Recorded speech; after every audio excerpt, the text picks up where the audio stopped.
বিশ্বায়ন, ইংরাজি গ্লোবালাইজেশনের বাংলা পরিভাষা বিশ্বায়ন।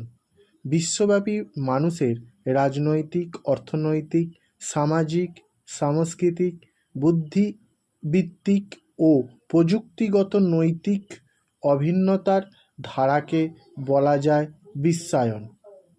বিজ্ঞান ও প্রযুক্তি এবং যোগাযোগ ব্যবস্থার অভাবনীয় উন্নতির ফলে পৃথিবী ছোট হয়ে এসেছে।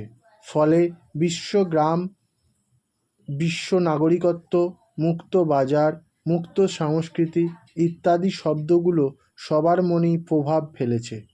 সবাই বিশ্বায়ন প্রক্রিয়ার অন্তর্ভুক্ত হতে চলেছে। এইভাবেই সকল পেশার মানুষের একে অন্যের খুব কাছাকাছি হওয়ার সুযোগ তৈরি হয়েছে। অন্যদিকে অর্থনীতির ক্ষেত্রে বিশ্বায়ন হচ্ছে বিশ্বকে একক বাজারে পরিণত করে বিশ্বব্যাপী উৎপাদন ও বণ্টন ব্যবস্থা গড়ে তোলা। উন্নত দেশগুলো তাদের অল্প পুঁজি অনুন্নত দেশগুলিতে বিনিয়োগের ফলে আর্থসামাজিক ব্যবস্থায় কিছুটা সমতা তৈরি হবে। সংস্কৃতির ক্ষেত্রেও বিশ্বায়নের প্রভাব পড়তে শুরু করেছে, কিন্তু এক্ষেত্রে প্রতিটি দেশ ও জাতি তাদের নিজস্ব ভাষা ও সংস্কৃতি রক্ষা করতে তৎপর হয়ে উঠেছে। তবে অর্থনৈতিক ক্ষেত্রে বিশ্বায়নের প্রভাব উন্নত দেশগুলির কিছুটা ফায়দা লুটবেই আসার কথা। সেক্ষেত্রেও সতর্ক হতে শুরু করেছে অনেক দেশ।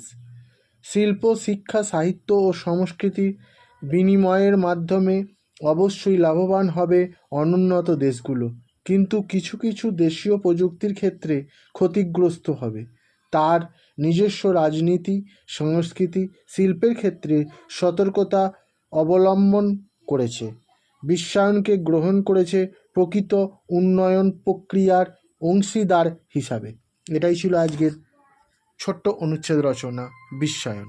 ভালো লাগলে সবার সাথে শেয়ার করুন। চ্যানেলে নতুন হলে অতি অবশ্যই চ্যানেলটিকে সাবস্ক্রাইব করে পাশে থাকুন। ধন্যবাদ।